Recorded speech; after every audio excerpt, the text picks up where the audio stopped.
तो let's start with this. हम लोग स्टार्ट कर रहे हैं आज spiritual discipline. Spiritual discipline, what is spiritual discipline? आत्मिक अनुशासन क्या है? हालेलुया। तो सबसे पहले स्पिरिचुअल डिसिप्लिन में जो 3 बातें हैं वो बहुत मैंडेटरी हैं, बहुत जरूरी हैं, इनको याद रखिएगा। सबसे पहले है आप व्हाट यू सी, आप क्या देखते हो। स्पिरिचुअल डिसिप्लिन में आप क्या देखते हो। सेकंड है व्हाट यू हियर, आप क्या सुनते हो। थर्ड है व्हाट यू स्पीक, आप क्या बोलते हो। The first thing what you see, मतलब आप क्या देखते हो। हाँ। सेकंड थिंग आप क्या सुनते हो और तीसरा आप क्या बोलते हो। हाँ। अब ये जो सारी चीजें हैं, क्या आप देखते हो, क्या आप सुनते हो, क्या आप बोलते हो, इसका आपके शारीरिक और आत्मिक रूप से प्रभाव पड़ता है कि नहीं? कितने लोग इसको एग्री करते हैं कि इससे मेरे शरीर पर और मेरे आत्मिक जीवन पे कोई प्रभाव नहीं है? हाउ मेनी पीपल, कितने लोग ऐसा बोलते हैं कि मैं क्या देख रही हूँ उससे मुझे कोई फर्क नहीं पड़ता, मैं क्या सुन रही हूँ उससे मुझे कोई फर्क नहीं पड़ता, मैं क्या बोल रही हूँ इससे मुझे कोई फर्क नहीं पड़ता, मेरा आत्मिक जीवन से इसका कोई लेना देना नहीं, मेरा आत्मिक जीवन एकदम शील्ड की तरह कवर्ड है और मेरा इसमें कोई फर्क नहीं पड़ रहा। हालेलुया। ये सारी चीजें आपके स्पिरिचुअल लाइफ को और फिजिकल लाइफ को इफेक्ट करती हैं। आपको समझ में आ रहा है? चलिए मैं पहले फिजिकल लाइफ की बात करता हूं। मैं कुछ एग्जाम्पल्स के साथ बात करना चाहता हूं। सबसे पहले आप में से अभी हमारे बहन, एक ही बीच में हमारे बहन मतलब प्रभु की बेटी अभी प्रभु की आशीष से भरी हुई है। तो जब एक माँ बनती है, एक स्त्री, तो as a doctor concern, doctor कभी नहीं बोलता कि इसको नेगेटिविटी बताओ, बोलता है इसे नेगेटिविटी सुनाओ, बोलता है कभी? आप सब माँ बने हैं ना? क्यों ऐसा बोलता है डॉक्टर कि आपका बेबी को नेगेटिविटी नहीं सुनाना है या माँ को नेगेटिविटी नहीं सुनना है? क्यों? फिजिकली बोलिए, मतलब हाँ एग्जैक्टली। हमारे बीच में दोनों नर्स बहन बैठी हैं मेडिकल लाइन से, है ना बहन? मोना, क्या गलत बोल रहा हूँ, सही बोल रहा हूँ? क्या बोलते हैं डॉक्टर कि अगर आप गलत सुनते हो तो उसका असर किस पे पड़ता है? देखिए स्पिरिचुअल बात नहीं है ना, ये तो साइंटिफिक बात है ना। डॉक्टर बोल रहा है ना कि आप क्या गलत सुन रहे हो, वो बेबी पे असर। फिर डॉक्टर बोलता है आप क्या देख रहे हो, वो भी बेबी के ऊपर, इसलिए बोलता है अच्छा देखो, अच्छा। समझ में आ रहा है?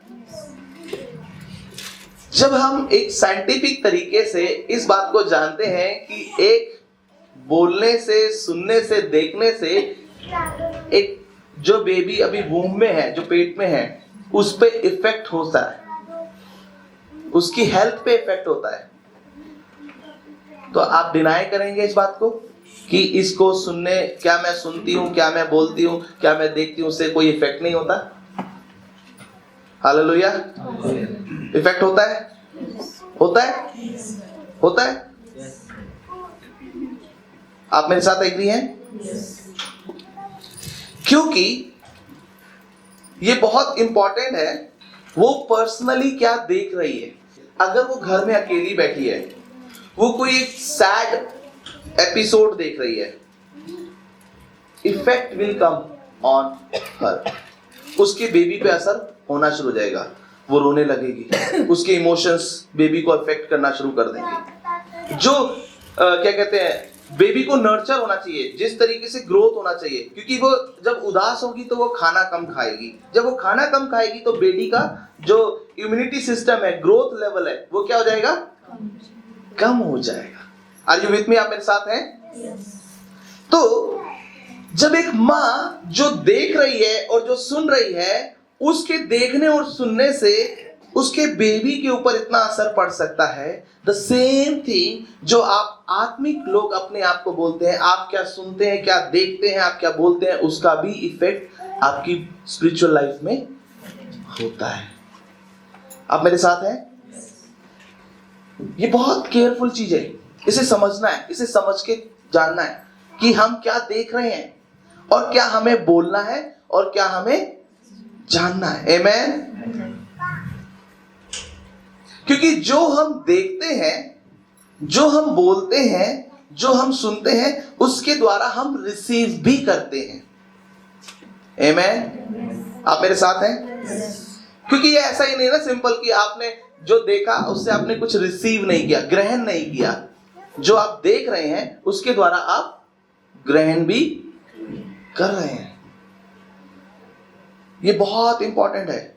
आपका बेबी कभी कभी ना जो वो एक्ट करता है और फिर जो वो बड़ा होकर एक्ट करता है, आप उसे बचपन में सिखाते नहीं है, पेट में कुछ सिखाते नहीं है, बट जो आप रिसीव करते रहते हैं, जो आप सोचते रहते हैं, वो माँ से इतना कनेक्ट होता है कि जब वो बड़ा होता है, बाहर निकलता है, तब वो वैसे ही एक्ट करना शुरू कर देता है। माँ किसको ऑब्जर्व कर रही थी, माँ किसको ज्यादा सुन रही थी, माँ किसको ज्यादा ध्यान दे रही थी। द सेम थिंग जब आप स्पिरिचुअल लाइफ में हैं, आपके अंदर एक परमेश्वर ने फेथ को दिया है, जन्म दिया है। आपका फेथ जो है जैसा सुनेगा, आपका फेथ जो है जैसा देखेगा, जैसा आप बोलोगे वैसा वो एक्ट करेगा। आपको समझ में आ रहा है? Are you with me? आप मेरे साथ हैं?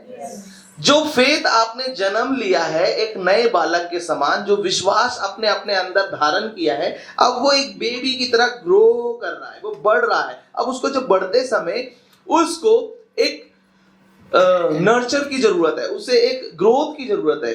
तो आप क्या देख रहे हैं, आप क्या सुन रहे हैं और आप क्या बोल रहे हैं, वो आपके फेथ लेवल को बहुत इफेक्ट करता है। वैसा ही आपका फेथ ग्रोथ करता है, वैसे ही आपकी बातें होती हैं, वैसा ही आप सोचते हैं, वैसा ही आप बोलते हैं।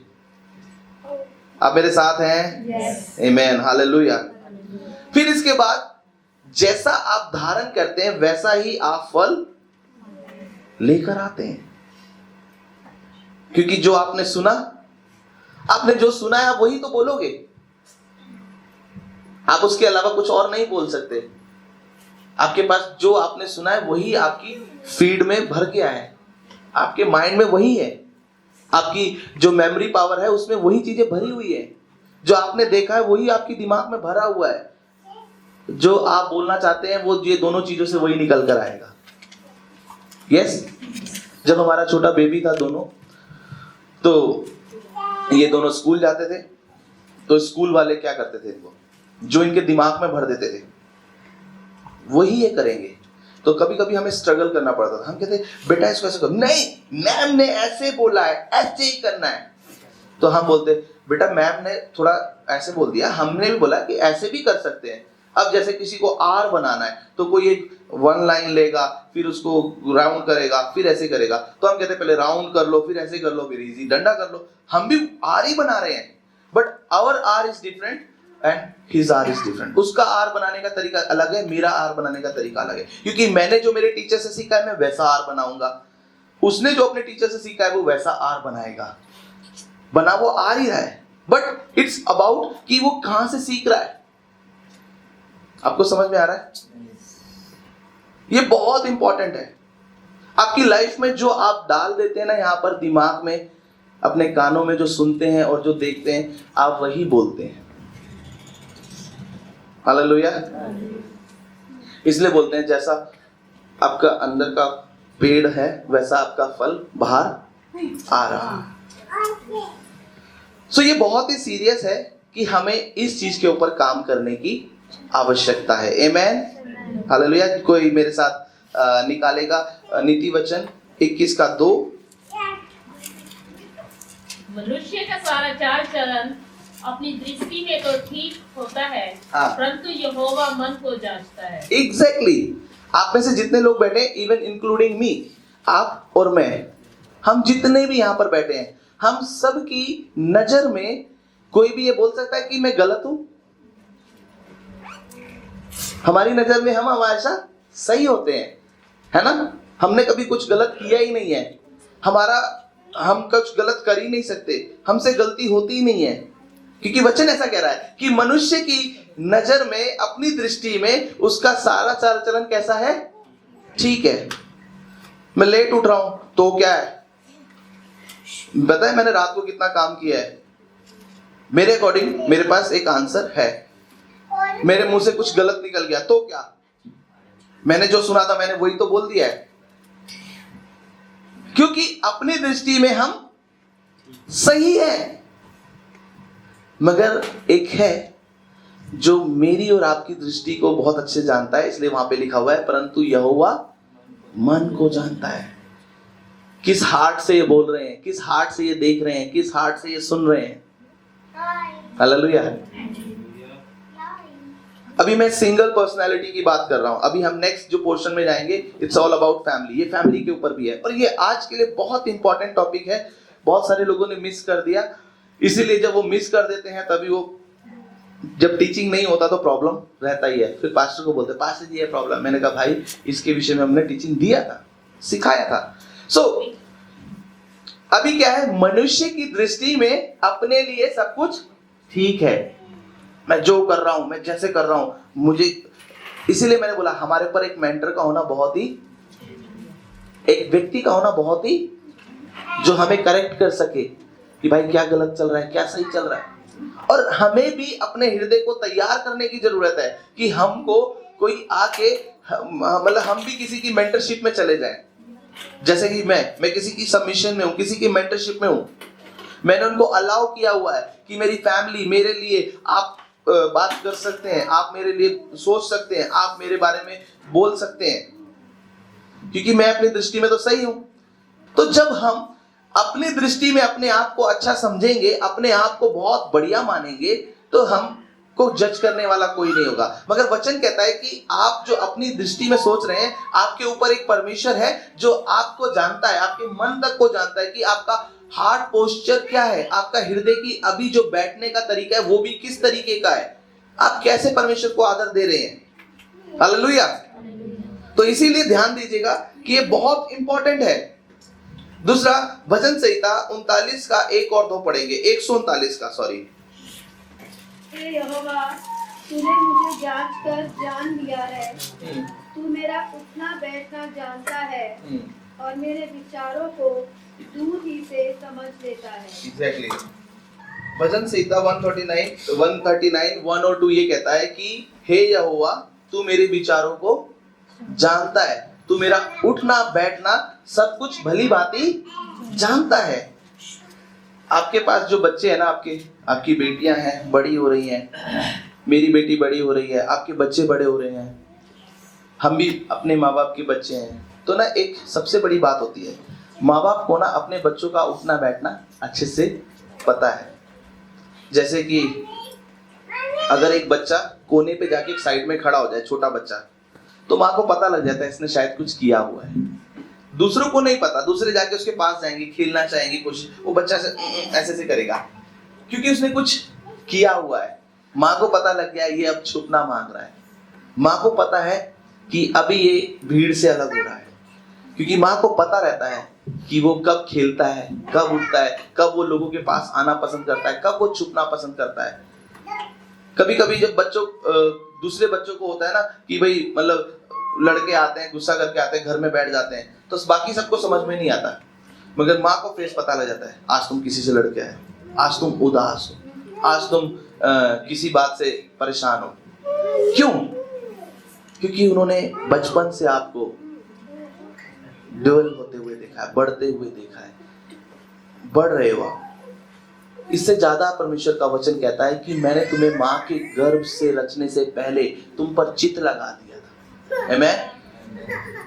वो हमारा उठना बैठना, चलना फिरना सब कुछ भली भांति जानता है, वो सब जानता है, हमारे पोस्चर्स को, हमारे हार्ट को, हमारी हर तरीके को वो जानता है। इसलिए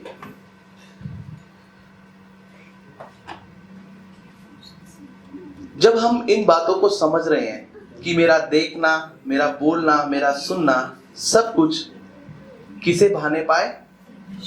परमेश्वर को ग्रहण योग्य हो। इसलिए भजन संहिता में क्या लिखा हुआ है?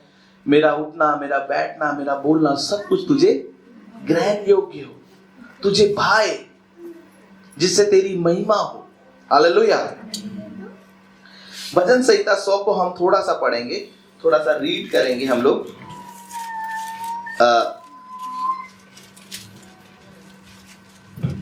हम लोग भजन संहिता 101 और उसको 2 से लेकर हम लोग 6-7 तक जाएंगे। जल्दी से कोई पढ़ेगा। मैं बुद्धिमानी से खड़े मार्ग में चलूंगा, मैं बुद्धिमानी से खरे मार्ग में चलूंगा, तू मेरे पास कब आएगा? तू मेरे पास कब आएगा? मैं अपने घर में मन की खराई के साथ चलूंगा, मैं अपने घर में, किसके घर में? हाँ जी, किसके घर में? अपने घर में। अपने घर में मन की खराई के साथ चलूंगा। आमीन। आगे बढ़ेंगे। मैं किसी ओछे काम पर चित्त न लगाऊंगा, मैं किसी ओछे काम पर चित्त नहीं लगाऊंगा। मैं कुमार्ग पर चलने वालों के काम से घिन रखता हूँ, मैं गंदे काम करने वाले से, कुमार्ग काम वालों से चलने से क्या कहता हूँ? घिन करता हूँ। ऐसे काम में मैं न लगूंगा, ऐसे कामों में मैं ना लगूंगा। टेढ़ा स्वभाव मुझसे दूर रहेगा, टेढ़ा स्वभाव मुझसे, हाँ, मैं बुराई को जानूंगा भी नहीं, मैं बुराई को जानूंगा भी नहीं। यस, मुझे बुराई के बारे में जानना भी नहीं है। हालेलुया। आज का वचन मजा नहीं आया, आशीष वाली बातें ही नहीं है इसमें। आशीष आशीष आशीष आशीष आने दो पादरी साहब, इस सब से हमारा कोई लेना देना नहीं है।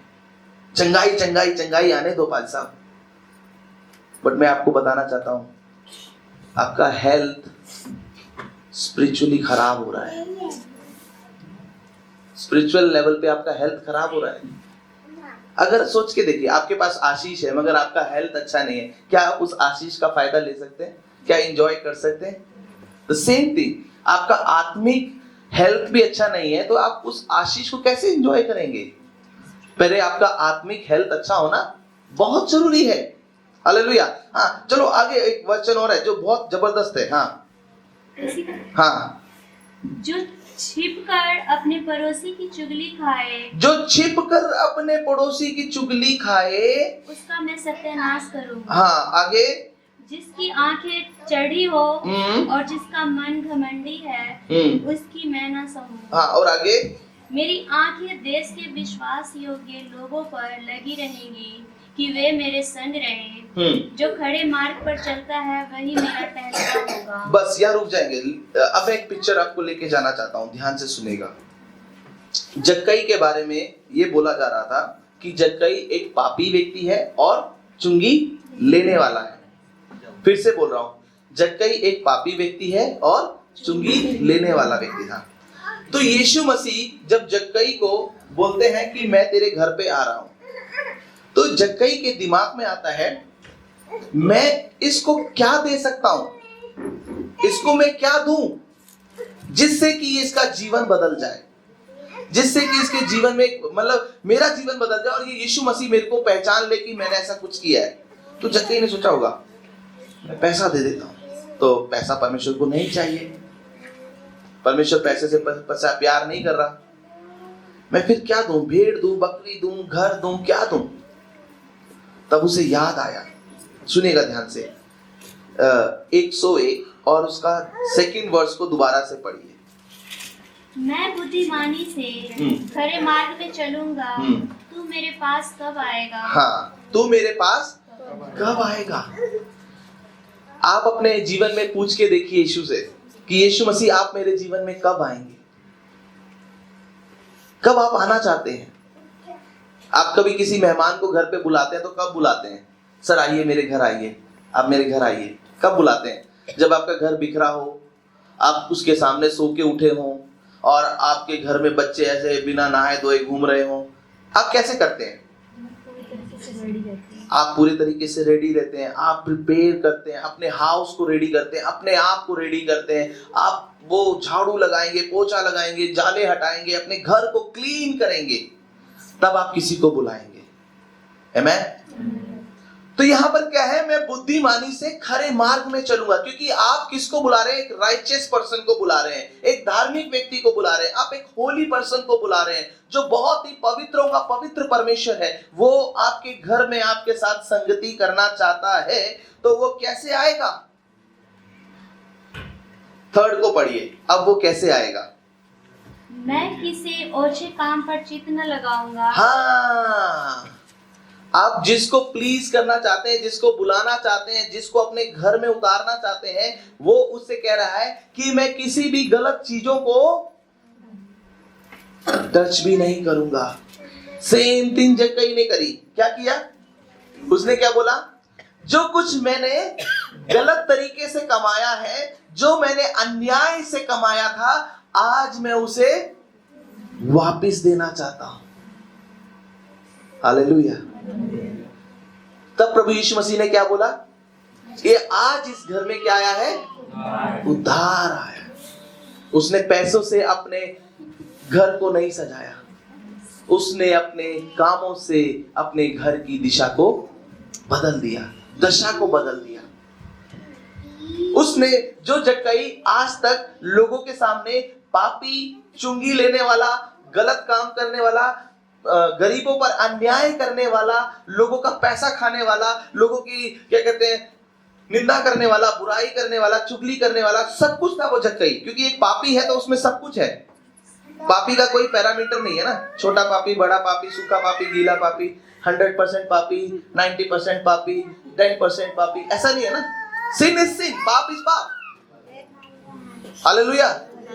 Are you with me? आपको पता है कि जो पाप किया हुआ है वो पापी है, तो वो परमेश्वर की दृष्टि में पापी था, मगर उसे एक अपॉर्चुनिटी मिला। मैं कैसे इसके ऊपर जीत को प्राप्त कर लूं, मैं कैसे आज अपनी दिशा को बदल लूं, दशा को बदल लूं, मैं ये अपॉर्चुनिटी को जाने नहीं देना चाहता हूं। उसने तुरंत यीशु को अपने घर में आते ही देखते हुए उसने बोला, प्रभु ये जो पैसा मैंने छुपा रखा था, ये मैं गरीबों को वापस देना चाहता हूं, मैंने जिनका चुराया था। बुद्धि। और उसके बाद क्या किया? बड़े नम्र होकर अपने आप को प्रस्तुत किया। एक पास्टर ने मुझे बोला, मैं परसों उनसे बात कर रहा था, तो मैं उनसे काफी सारी बातें कर रहा था, वो मुझे काफी वचन से सिखा रहे थे। तो उन्होंने बोला, जॉन भाई, जहां प्रार्थना की जरूरत है वहां प्रार्थना कीजिए, जहां बुद्धि की जरूरत है वहां बुद्धि का इस्तेमाल कीजिए। कई बार हम लोग क्या करते हैं, जहां बुद्धि की भी जरूरत होती है वहां भी प्रार्थना में लगे रहते हैं। जहां बुद्धि की जरूरत है वहां बुद्धि, और जहां प्रार्थना की जरूरत है वहां प्रार्थना। यहां पर वो खुद कह रहा है कि मैं बुद्धिमानी से खरे मार्ग पे चलूंगा। मूर्ख नहीं चल सकता, वाइज मैन चल सकता है। बुद्धि व्यक्ति क्या कर सकता है? खरे मार्ग में चल सकता है। मूर्ख लोग क्या करते हैं? बुराई को ही पकड़ते हैं। मगर जो बुद्धि व्यक्ति होता है वो कहेगा, नहीं, मुझे पता है इस बुराई को करने से मेरे ऊपर क्या आ सकता है? पाप आ सकता है। हालेलुया। तो जक्कई ने एक एग्जाम्पल को क्या लिया कि जैसे यीशु उसके घर में आया तो उसने तुरंत अपना सब कुछ खोलकर गरीबों को देना शुरू कर दिया। आप ले लो, आप ले लो, आप ले लो। Very good. हालेलुया। तो सेम थिंग आज हमारे पास है कि हम क्या देखते हैं, हम क्या सुनते हैं, हम क्या बोलते हैं, हमें इसके ऊपर कंट्रोल तो करना पड़ेगा। आमेन। मैं फिर से बोलता हूं कि ये वन डे प्रैक्टिस नहीं है। आज में आप अपने आप देखना, बोलना बदल नहीं जाएंगे। It will take time. इसलिए हमें कुछ स्टेप्स को करना है।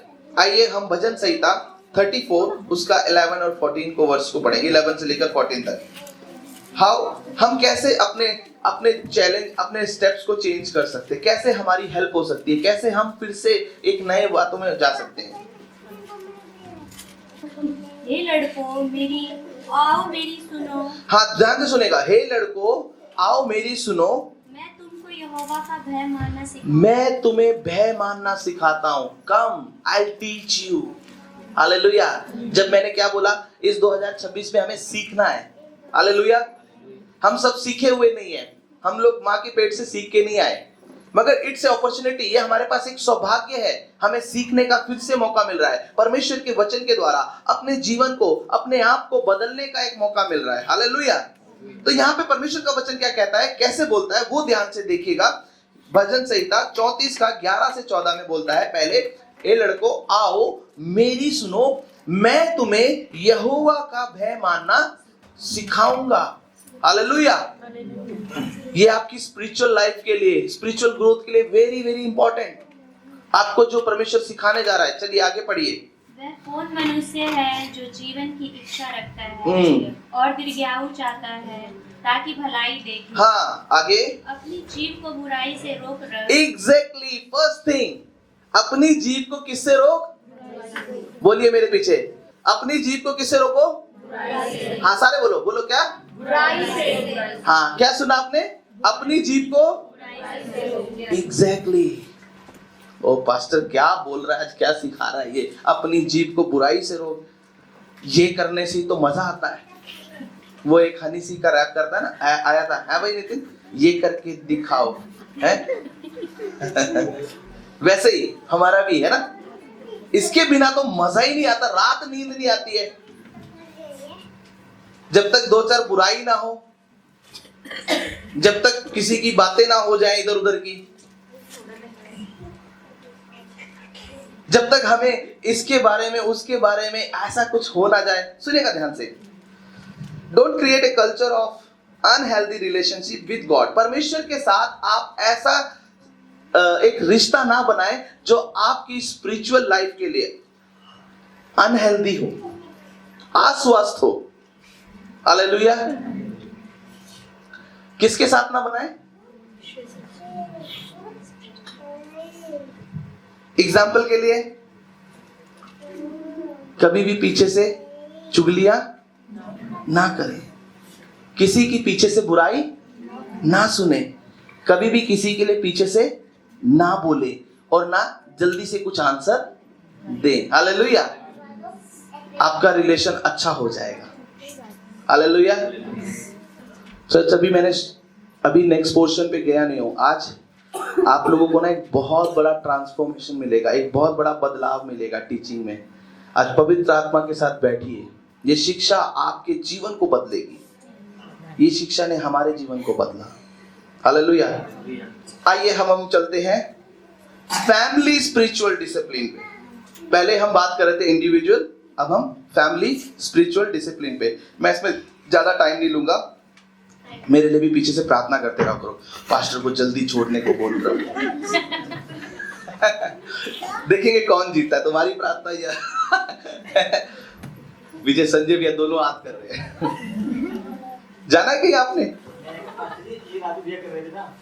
ओके, आइए चलिए जल्दी से हम देखते हैं फैमिली स्पिरिचुअल डिसिप्लिन। मेरे साथ निकालेंगे भजन संहिता 128 का 1 से 5। यहाँ पर एक फैमिली के बारे में बात की गई है, वो फैमिली के बारे में कि वो फैमिली आत्मिक रूप से कैसे बढ़ती है, जो भजन संहिता 128 1:5 से में लिखा हुआ है। पढ़ेंगे कोई जल्दी से। क्या ही धन्य है हर एक क्या ही धन्य हर एक वो फैमिली, हाँ पढ़िए, भय मानता है, जो यहोवा का भय मानता है, हाँ उसके मार्गों पर चलता है, अपनी कमाई को निश्चय खाने पाएगा। तू अपनी कमाई को निश्चय खाने पाएगा। तू धन्य होगा और तेरा भला ही होगा। तू धन्य होगा और तेरा भला ही होगा। आमीन, हालेलुया। जो फैमिली कैसे चलती है? एक परमेश्वर के प्रेम में चलती है। भजन संहिता 128 के हिसाब से 1 से 5 में इस प्रकार से लिखा हुआ है। क्या लिखा हुआ है? कि जो फैमिली परमेश्वर का भय मानता है, यस, जो साथ में बढ़ता है, साथ में प्रार्थना करता है, साथ में चलता है, साथ में रहता है, तो वो ग्रो होता है। हालेलुया। और जब वो ग्रो होता है तो वो क्या करता है? उनके बच्चे जो हैं वो भी ग्रो करते हैं। हालेलुया। उनके बच्चे भी क्या करते हैं? ग्रो करते हैं। वो यहोवा का भय मानते हैं। अभी हम 34 में पढ़ रहे थे कि भजन संहिता 34 को अगर आप 11 और 12 पढ़ेंगे तो वहां पे क्या लिखा है? हे लड़कों आओ मेरी सुनो, मैं तुमको यहोवा का भय मानना सिखाता हूं। मगर उसी में जब वो 13 में आता है यहोवा का भय मानना, तो वहां पे क्या लिखा हुआ है? अपनी जीभ को कहां रोक? एग्जैक्टली, किससे रोक? और अपने मुंह की, जिससे छल की बातें। समझ में आ रहा है आपको? आप मेरे साथ हैं? बुराई से रोकना है ताकि छल की बातें। अब ये बात को समझने के लिए ध्यान से समझेगा, ये जो फैमिली जो भजन संहिता 121 के अंदर है, ये लोग परमेश्वर का भय रखते हैं, इसलिए ये बुराई की बातों से दूर रहते हैं, बुरी बातों को देखते हैं, इग्नोर करते हैं। अरे लीव इट यार, हमें इनका बीच में क्यों जाना है। आप एक बात बताइए, कचरे को देख के कौन कचरे में पैर डालता है, कचरे में जाके हाथ मार के साफ करता है? बुराई, चुगली कचरा है। Hallelujah.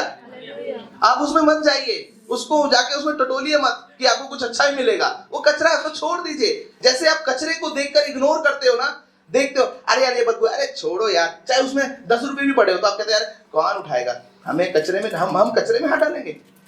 Are you with me? आप मेरे साथ हैं?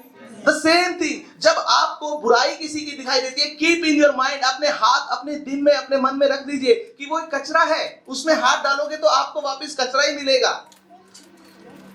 Don't do that. इसीलिए ये लोग क्या है, जो एक फैमिली है जो ग्रो कर रही है, भजन संहिता 121 के 1 से लेके 4 तक में, ये बुराई से दूर है, ये परमेश्वर के भय में है, ये एक साथ बढ़ रहे हैं, ये ड्वेल कर रहे हैं परमेश्वर के साथ। इसीलिए इनको क्या बेनिफिट्स मिल रहे हैं?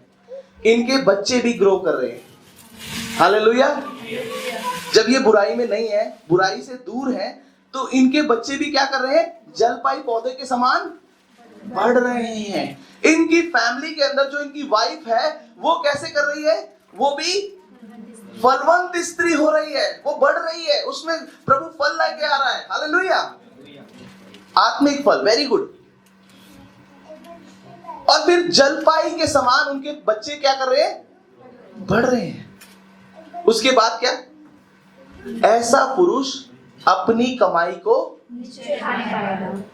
क्योंकि उसके घर में बुराई नहीं है, उसके घर में कलेश नहीं है, झगड़ा नहीं है, रात को पत्नी आराम से सोती है, बच्चे आराम से सोते हैं, पति जो कमा के लेकर आता है उसमें प्रभु की आशीष होती है। हालेलुया। एक बाइबल का फैमिली था नोहा, और एक फैमिली था एली का। जो नोहा का फैमिली था वो परमेश्वर का फेयरिंग फैमिली था, परमेश्वर से डरता था, परमेश्वर के भय में मानता था। इसलिए जब परमेश्वर संसार को खत्म करने पर था, तब परमेश्वर ने चुना कि नूह, तू और तेरा घराना क्या किया जाएगा? बचाया जाएगा, क्योंकि मैंने इस पूरी पृथ्वी पर तेरे जैसा परिवार और तेरे जैसा फैमिली नहीं देखा। समझ में आ रहा है?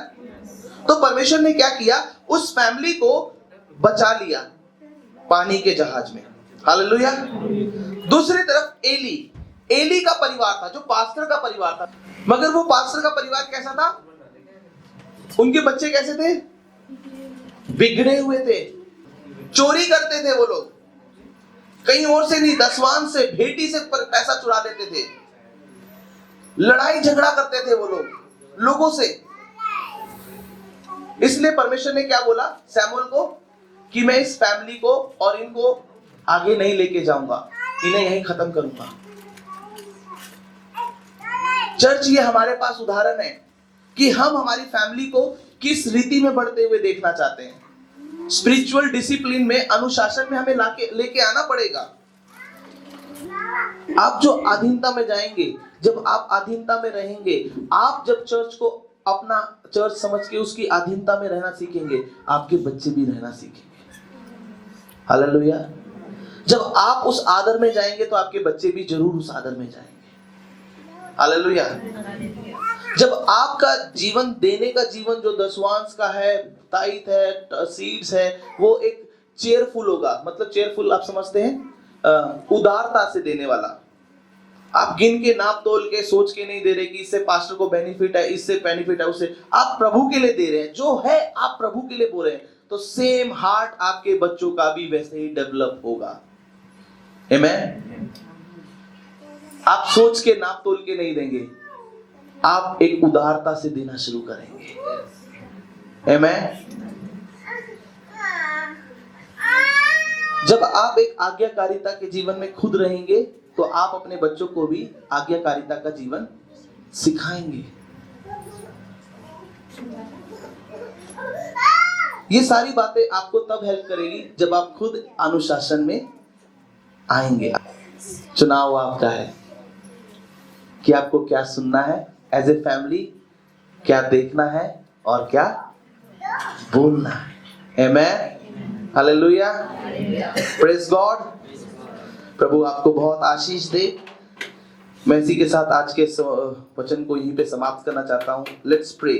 और हम इन बातों को ध्यान रखें कि जो हम सुन रहे हैं, जो हम देख रहे हैं, जो हम बोल रहे हैं, ये हमारे लिए कितना हेल्दी है। हालेलुया। एक मसीह लोगों को संसारिक जीवन से हटकर आगे बढ़ने की जरूरत है। Hallelujah, hallelujah.